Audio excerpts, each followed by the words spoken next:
Halo sahabat otomotif kompas.com, jumpa lagi dengan saya Dio Dananjaya. Kali ini saya berkesempatan untuk mereview motor baru Yamaha R25 generasi ketiga. Motor ini terakhir kali meluncur di Indonesia pada tahun 2018, artinya udah lama banget ya. Dan sebenarnya motor ini udah meluncur di Eropa pada tahun lalu. Kali ini akhirnya Indonesia kebagian. Seperti apa perubahannya? Saksikan terus video berikut. Kalau secara tampilan mungkin teman-teman udah pada tahu motor ini sebenarnya kan udah meluncur duluan di Eropa ya. Jadi bocoran-bocoran atau beritanya udah banyak tuh. Nah, saya refresh dikit aja nih. Jadi secara tampilan motor ini membawa desain yang khas sekali dengan R1 ataupun R9. Jadi garis-garis desainnya, gayanya tuh secara umum mirip ya. Secara tampilan kelihatan kan perbedaan dari depan nih, fairingnya baru ya kan. Lampu depan juga baru. Ke belakang sedikit, side cover nih baru nih. Kata Yamaha nih lebih ramping sekitar 13 mm. Kemudian mundur lagi ke belakang, jok juga meskipun masih kelihatan mirip, ini lebih ramping sekitar 6 mm. Ubahan ini disebut Yamaha sebagai ya agar pengendara Indonesia lebih nyaman lagi untuk mengendarai motor sport. Terus kalau kita lihat ke belakang lagi, desain buritan juga berubah nih. Lampu belakang lebih lebih kelihatan keren lah kayak motor R1 atau R9. Nih buat saya yang tingginya 163 cm, ternyata R25 ini cukup ini ya, proporsional. Lihat dong kaki saya, ternyata kedua kaki bisa menapak dengan cukup sempurna meskipun masih agak jinjit dikit doang. Terus kalau kita bungkuk ke depan nih, nah ternyata stangnya kan ini model underyoke ya, tapi nggak begitu turun, masih lumayan bersahabat lah untuk pengendara di perkotaan.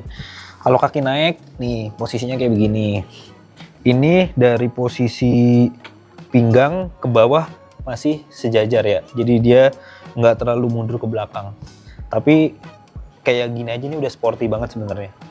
Terus kalau dari joknya sebenarnya cukup empuk, dan bagian side covernya karena lebih ramping bikin kaki kita lebih bisa memeluk motor gitu. Terus karena lebih ramping juga kaki nggak terlalu mengangkang, jadi masih bisa lebih dekat lagi ke motor gitu.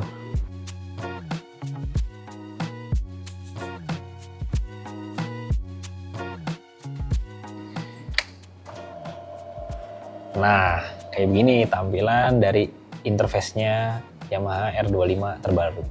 Kelihatan lebih modern, lebih keren juga, meskipun secara cover speedometer masih sama ya.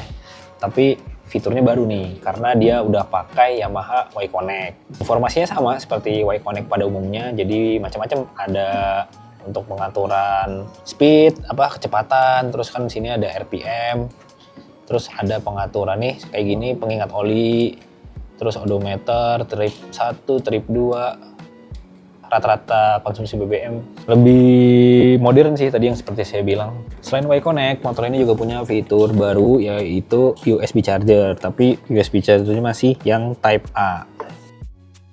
Selain mendapat ubahan dari tampilan, kemudian fitur, yang menarik lagi dari motor ini adalah mesin yang baru.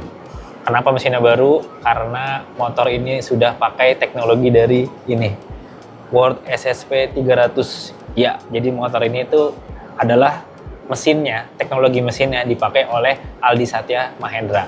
Meskipun dia motornya 300 cc, tapi di motor ini teknologinya ternyata sama. Apa aja sih? Kita kulik ya. Perubahan pertama, ternyata dari sektor mesin cukup banyak ya. Jadi secara tampilan mungkin kelihatannya sama, tapi itu crankcase berubah. Terus piston detail-detailnya berubah, camshaft berubah, sampai ke bak olinya itu berubah. Bahkan sampai kapasitas olinya pun berubah, sekarang lebih banyak. Kenapa kapasitas oli lebih banyak? Karena motor ini sudah pakai standar Euro 5 Plus. Euro 5 Plus bukan cuman emisi gas buangnya aja yang lebih bagus, tapi secara noise mesin juga lebih rendah lagi.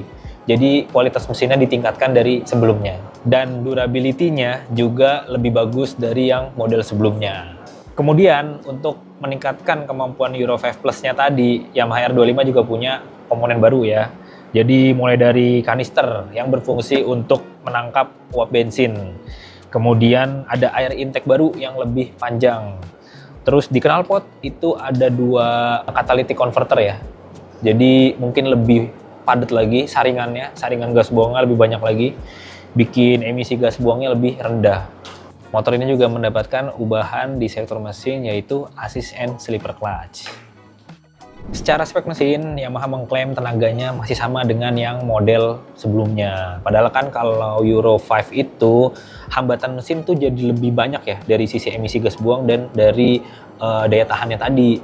Harusnya tenaga berkurang, tapi Yamaha bilang tenaga sama, torsi sama.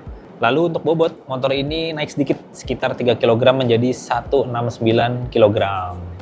Nah, itu tadi ulasan saya soal Yamaha R25 generasi ketiga. Saat kita syuting, motor ini belum ada pengumuman harga. Tapi kalau kita berkaca model lamanya yang dibanderol 71,9 juta pada Desember 2024, sepertinya motor ini bakal ada kenaikan sedikit ya. Tapi kita belum tahu berapa. Nanti kita tunggu pengumuman dari Yamaha. Terima kasih sudah menonton video ini. Gimana komentar teman-teman? Keren gak motornya? Jangan lupa like, komen, dan subscribe. Sampai ketemu lagi.